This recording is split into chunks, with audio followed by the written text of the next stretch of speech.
స్వామి వారిని కీర్తిస్తూ మేలుకోమని అడిగారు. ఏం చెప్పారు?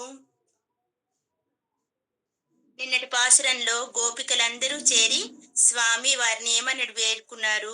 స్వామి, మా పాపాలన్నీ శాపాలు తొలగినట్లు తొలగిపోవాలయ్యా.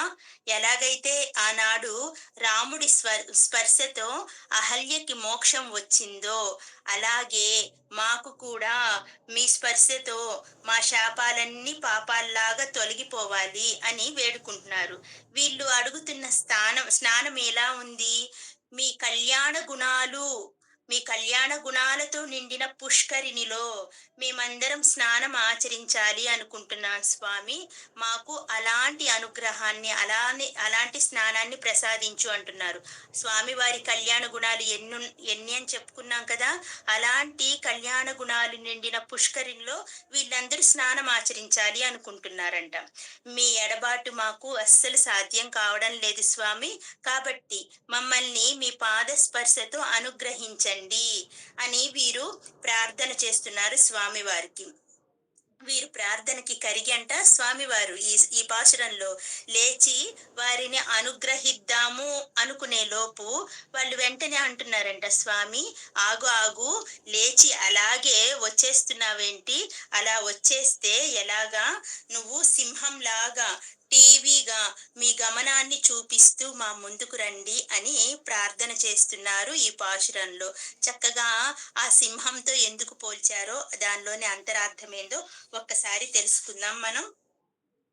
ఇక్కడ ఏం చెప్తున్నారు అమ్మ? ముందుగా ప్రతి పదానికి అర్థం. మారి అంటే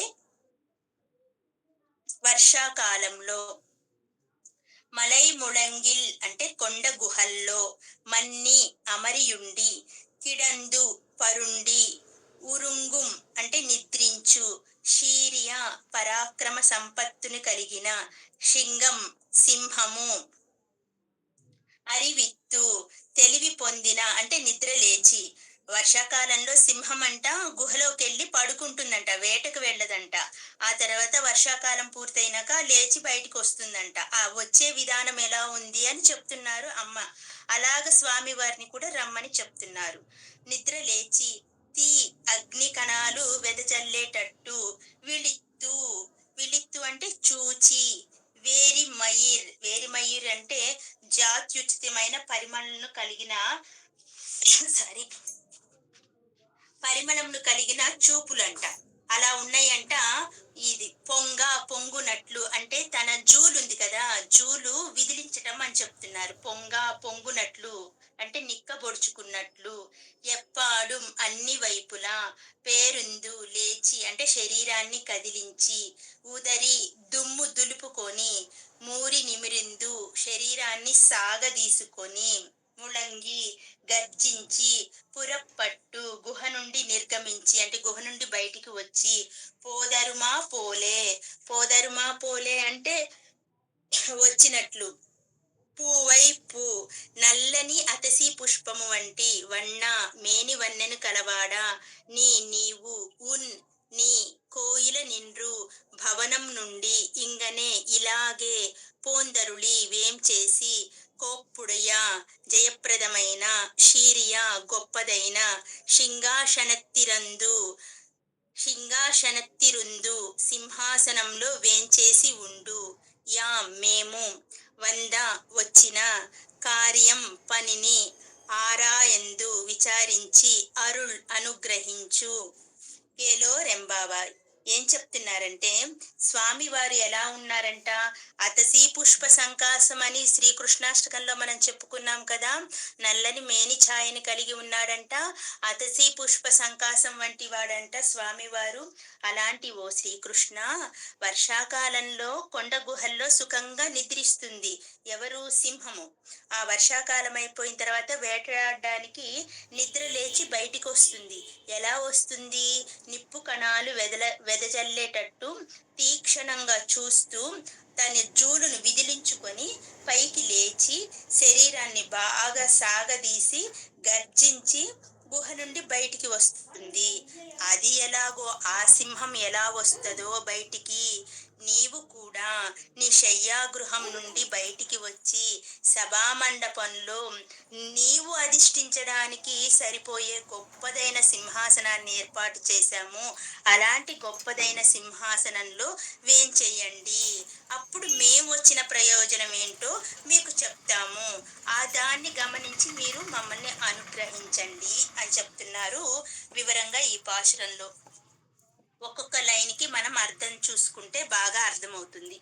మారిమలై ముళంజిల్ మన్నిక్కిడుందు రంగుం అంటే వర్షాకాలంలో గుహలో నిశ్చలంగా పరుండి నిద్రిస్తున్నటువంటి సింహం ఏదైతే ఉందో అది తెలివి తెచ్చుకొని ఏం చేస్తుందంట, చక్కగా అరివిత్తు విళిత్తు ఎలాగైతే తన తీక్షమైన చూపులతో నాలుగు దిక్కులు చూస్తూ నాలుగు దిక్కులు చూస్తూ వేరిమై వేరిమయిర్ పొంగ ఎప్పాడుం పేరుందుదరి తన జూలుతో చుట్టూ ఉన్న జుట్టును విదిలించుకొని వెంట్రుకలన్నీ నిక్కబొడుచుకునేటట్లు చక్కగా శరీరాన్ని సాగదించుకొని అప్పుడు నాలుగు వైపులా చూస్తుందంట. అలా నాలుగు వైపులా చూస్తూ గాండ్రించి గాండ్రించి అంటే మూరి నిమరందు ముళంగిర్ పురప్పట్టు నాలుగు దిక్కులు చూసి గాండ్రించి గర్జించి బయటకు వస్తుందంట.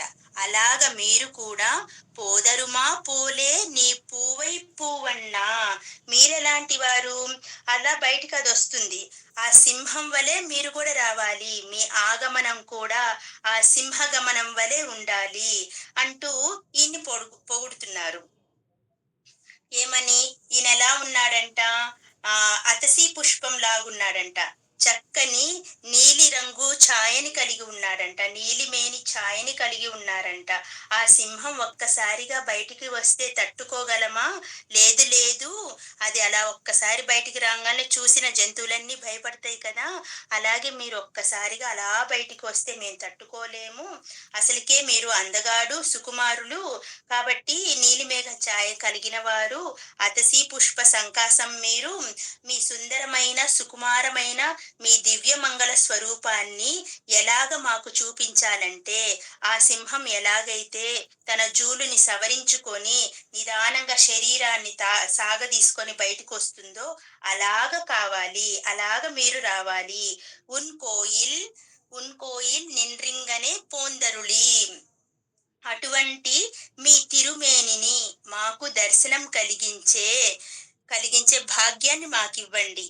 మీ భవనం నుండి అలా మీరు చక్కగా బయటికి వచ్చి ఇలా వేంచేసి ఆ దివ్యమంగళ స్వరూపాన్ని ఇక్కడ మేము ఏర్పాటు చేసిన సింహాసనం పైన అధిష్ఠించండి. ఆ సింహాసనం కూడా ఎంతో గొప్పగా చేశారంట. ఎందుకు, స్వామివారు కూర్చోవాలి కదా అందుకు. అలాంటి సింహాసనం మీద మీరు సింహంలాగా అధిష్టానం చేయండి స్వామి అని పొగుడుతుంది. శీర్య సింహాసనత్తిరుందు యాం వంద. శీర్య సింహాసనత్తిరుందు అంటే సింహంలాగా అధిష్టానం చేయండి.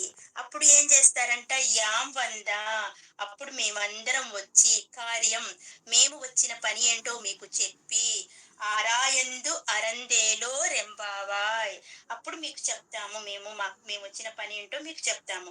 మమ్మల్ని మీరు చక్కగా కూర్చొని విచారించి ఆ తరువాత మీరు కృప చేయాలి మా మీద, మా కోరికను తీర్చే కృపని మాకు అనుగ్రహించాలి అని ప్రార్థిస్తూ స్వామివారి పరాక్రమాన్ని సింహంతో పోలుస్తూ బయటికి రమ్మని పిలుస్తున్నారు అమ్మ చక్కగా. జై శ్రీమన్నారాయణ.